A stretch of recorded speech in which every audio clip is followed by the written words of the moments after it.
Hello everyone, एक बहुत ही अच्छी न्यूज आ रही है बीएड स्टूडेंट्स के लिए। आप लोगों को पता होगा कि अभी बहुत सारी वैकेंसीज आ रही है। आर्मी पब्लिक स्कूल में वैकेंसी आई हुई है और वहां पर पीआरटी में यानी कि प्राइमरी टीचर में बीएड को वैलिड किया गया है। बीएड वाले बच्चे उसमें अप्लाई कर सकते हैं। नोटिफिकेशन में आर्मी पब्लिक स्कूल के जो ऑफिशियल वेबसाइट है उसमें ये नोटिफिकेशन दिया गया है पूरे डिटेल के साथ। तो आज हम इसी पर बात करने वाले हैं कि बीएड वाले अप्लाई हैं, इसके साथ साथ कौन कौन लोग जो है ये फॉर्म को फिल कर सकते हैं, फॉर्म फिलअप का डेट क्या है, आखिर में ये वैकेंसी किस प्रकार की है, किस तरह की है, रेगुलर है, फिक्स्ड है, आप लोग को किस टर्म पे ये वैकेंसी को फॉर्म फिल करते हो तो आपको नौकरी मिलेगी। ये सारी चीजें जो है डिटेल में हम जानेंगे इस वीडियो में, तो इस वीडियो को लास्ट तक जरूर देखिएगा। सारी चीजें जो है आपके काम की बताई जाएगी। जो कंफ्यूजन इस स्कूल को लेकर के अभी भी आपके मन में है वो क्लियर हो जाएगी। तो चलिए स्टार्ट करते हैं। उससे पहले फ्रेंड्स, चैनल पर पहली बार विजिट करें तो चैनल को सब्सक्राइब कर लेना। यहां पर आप लोगों को वैकेंसी से रिलेटेड इंफॉर्मेशन दी जाती है। सबसे पहले तो मैं आप लोगों को बता दूं, army public school central school है।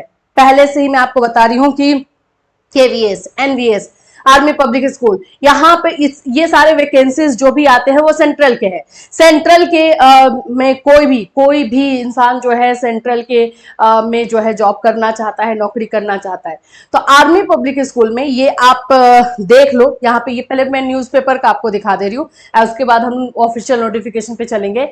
आर्मी स्कूलों की प्राथमिक शिक्षक भर्ती में बीएड मान्य। अब यहाँ पे आप लोगों को कंफ्यूजन ये हो रहा है कि ये सही में ऐसा किया गया है या फिर इसको बदल दिया जाएगा सुप्रीम कोर्ट के डिसीजन के अकॉर्डिंग। जब पूरा नोटिफिकेशन हम पढ़ते हैं ना तो उसके बाद उसमें जो रूल्स रेगुलेशन लिखा गया है कि बीएड वाले को मान्य जरूर किया गया है, लेकिन आप लोगों को जो है 6 मंथ्स का ब्रिज कोर्स, 6 मंथ्स का ब्रिज कोर्स आप लोगों के ज्वाइनिंग के बाद, अगर आप वहां पे ज्वाइन कर लेते हो तो उसके बाद आपको 6 मंथ्स का ब्रिज कोर्स 2 साल के अंदर करना होगा।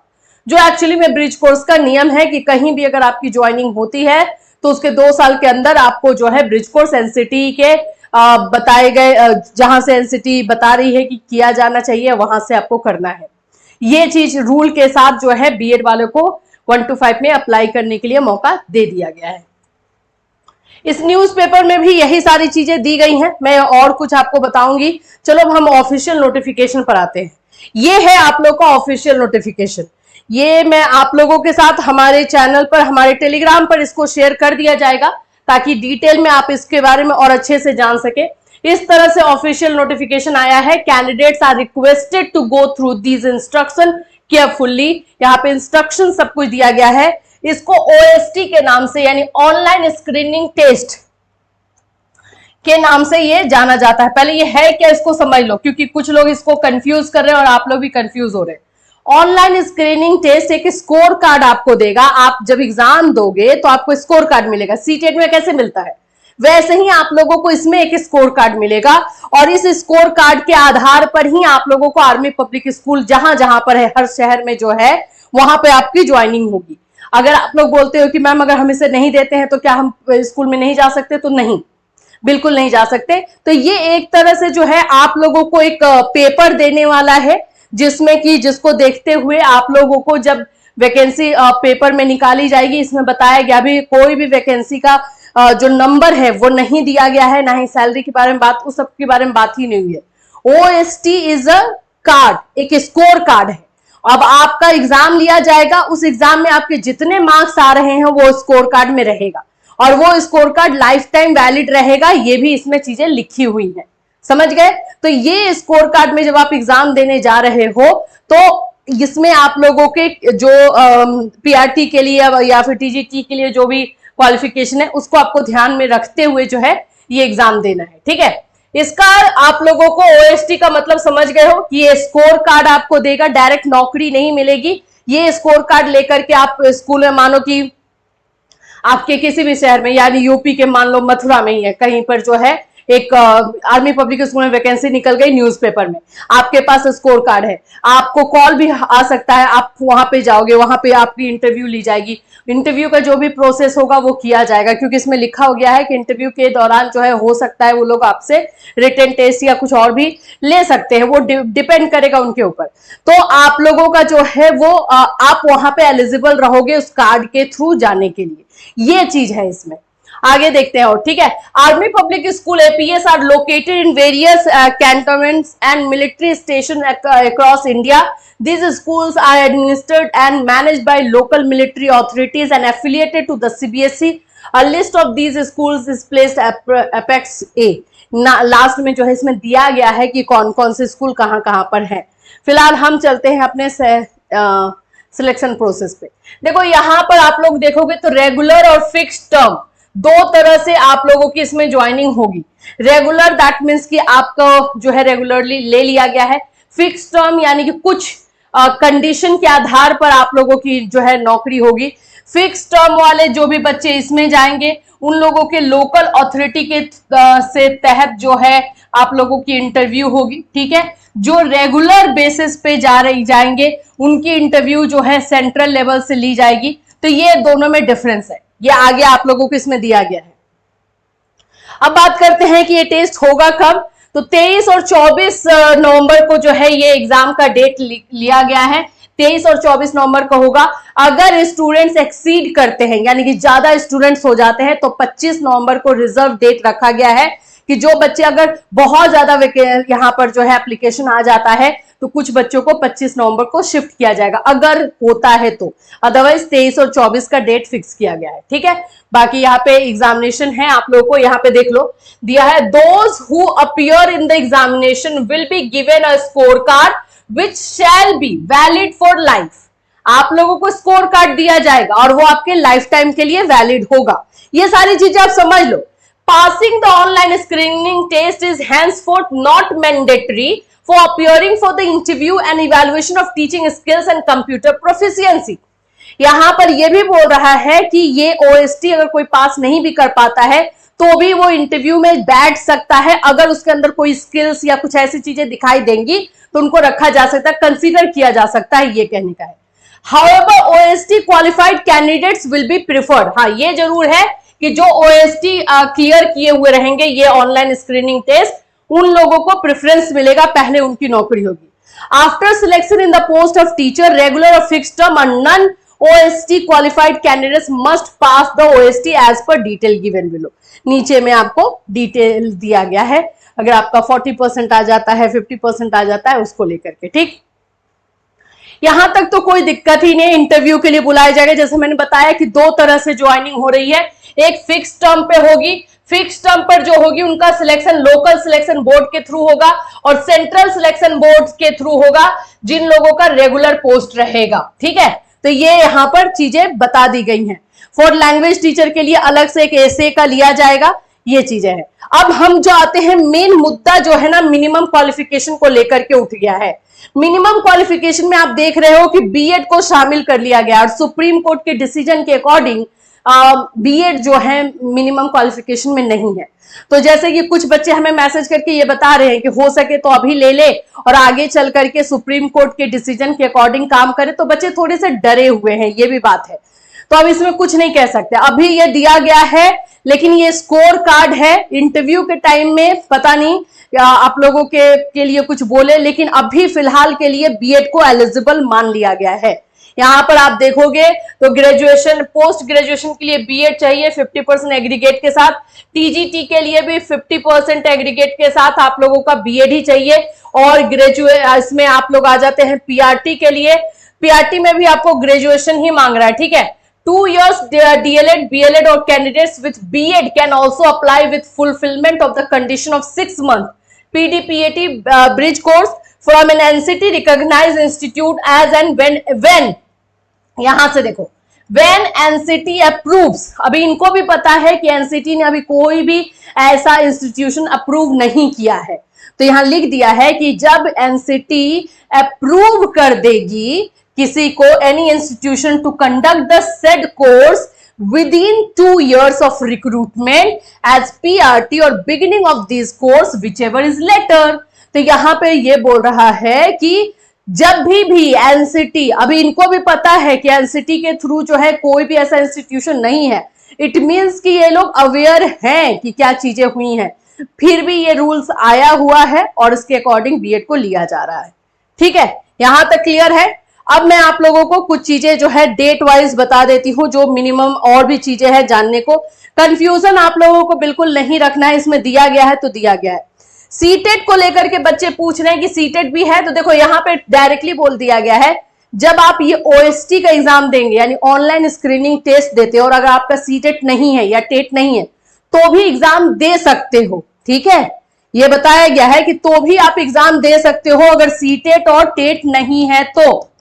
लेकिन जब आपकी इंटरव्यू होगी तब तक आपका सीटेट या टेट क्वालिफाइड हो जाने चाहिए, ये भी बात बता दी गई है कि जब इंटरव्यू होगी तब तक आपके हाथ में टेट या सीटेट की, आपकी सीटेट की डिग्री होनी चाहिए, ये बता दिया गया है। तो अब यहां से होगा पंगा कि अभी आप लोग तो भर लो, लेकिन अगर आप लोग का सीटेट का एग्जाम नहीं हो पाता है तो फिर आप लोग के लिए दिक्कत है। कैंडिडेट्स विथ बीएड और integrated BEd can also apply with fulfilment of the condition. देख लो 3 नंबर में आ जाओ, pass in central teacher eligibility test, teachers eligibility test आपको इंटरव्यू के टाइम में लिया जाएगा। अभी के टाइम में आपका ओएसटी के टाइम में नहीं है तो कर सकते हो। Conducted by CBSE state government और guideline, proficiency in teaching in English medium, knowledge of computer application is desirable. तो ये सारी चीजें आप लोग को चाहिए पीआरटी के लिए। अब चलिए और आते हैं हम लोग यहाँ पे टीजीटी वाले बच्चों के लिए। देख लो टीजीटी में कौन कौन से पोस्ट आए हैं। संस्कृत के लिए है, संस्कृत में यही है कि आपको 3 साल ग्रेजुएशन में जो है संस्कृत होना चाहिए। हिंदी वाले बच्चों के लिए वही है कि 3 इयर्स, ऑल 3 इयर्स में आपके हिंदी होने चाहिए। यहाँ पे ना संस्कृत वाला लफड़ा नहीं रहता है, ये सेंट्रल का जितना भी स्कूल है ना उसमें आपको 12th में संस्कृत नहीं मांगता है, हिंदी में या ग्रेजुएशन में संस्कृत नहीं मांगता है। बस कंडीशन यही है कि ऑल 3 इयर्स में आपके हिंदी होने चाहिए। इंग्लिश का भी वही है। ठीक है, एसएसटी वाले any 2 of the following history, geography, economics and political science of which one must be either history और ज्योग्राफी, जो कॉम्बिनेशन है जो लगातार हम अपने चैनल के माध्यम से बताते रहते हैं। हिस्ट्री, ज्योग्राफी, पॉलिटिकल और इकोनॉमिक्स, इन चारों में से आपका 2 सब्जेक्ट होना चाहिए और हिस्ट्री ज्योग्राफी में से 1 कंपलसरी होना चाहिए, तब आप एसएसटी के टीचर बनोगे। मैथ्स में क्या है, maths mathematics with any 2 of the following subject, mathematics, physics, chemistry, economics, computer science and statistics. Math होना चाहिए और उसके अलावा जो है इसमें से कोई 2 सब्जेक्ट होने चाहिए। साइंस के लिए bachelor's degree in science with any 2 of the following, botany, zoology, chemistry and physics, इन चारों में से कोई 2। फिर कंप्यूटर के लिए इसी तरह से है।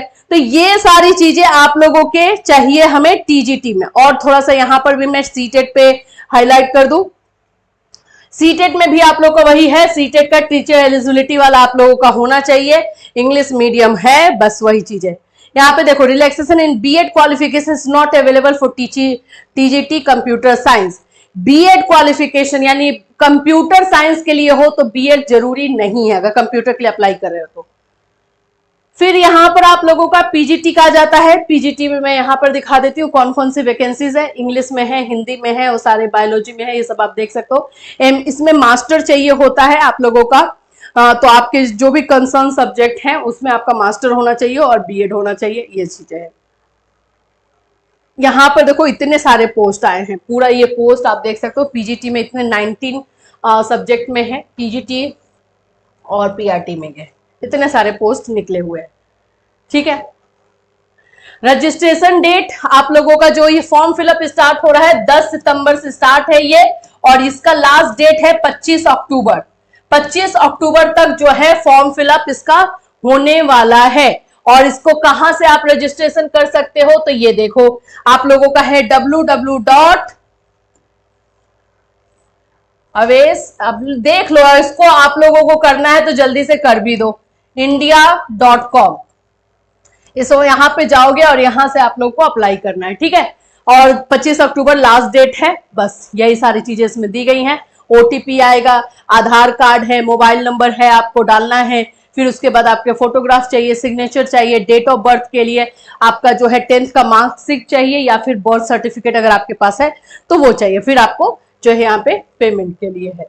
आगे बस यही चीजें हैं। तो यहां तक आप लोगों के जो है कैसे फॉर्म फिलअप है, कहाँ है, वो सब है। थोड़ा सा मैं पैसे के बारे में भी बता ही देती हूं आप लोगों को, ठीक है। यहां देखो, the system will then ask you to pay the exam fees 385, 385 रुपए का जो है फीस है आपका। Online payment option, UPI ID, debit card, ये सब रहेगा, पेमेंट प्रोसेस है।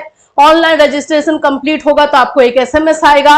अगर आप लोगों को कोई कंफ्यूजन या क्वेरी है तो ये हेल्पलाइन नंबर दिया गया है, आप यहाँ पे कॉल करके पूछ सकते हो या फिर इस वाले मेल, इस पर जो है मेल करके पूछ सकते हो, आप लोगों के क्वेरी को दूर किया जाएगा।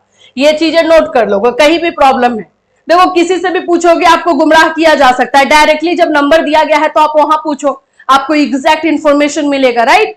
तो यहाँ पे आपको फोन नंबर भी है और यहाँ पर आप लोगों का जो है मेल आईडी भी, अगर फोन आप कर रहे हो नहीं लग रहा है तो मेल कर दो, आपको रिप्लाई मिल जाएगा, ठीक। फिर यहाँ पर आपका मॉक टेस्ट का है। अब हम थोड़ा सा डेट देख लें, एग्जैक्टली हमारे लिए कौन से काम का डेट है।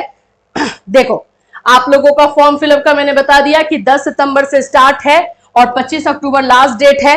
एडमिट कार्ड जो है 12 नवंबर को मिलने वाला है। एग्जामिनेशन 23 और 24 नवंबर को होगा। रिजर्व डेट 25 नवंबर है। Publication of result final score 10 दिसंबर को है।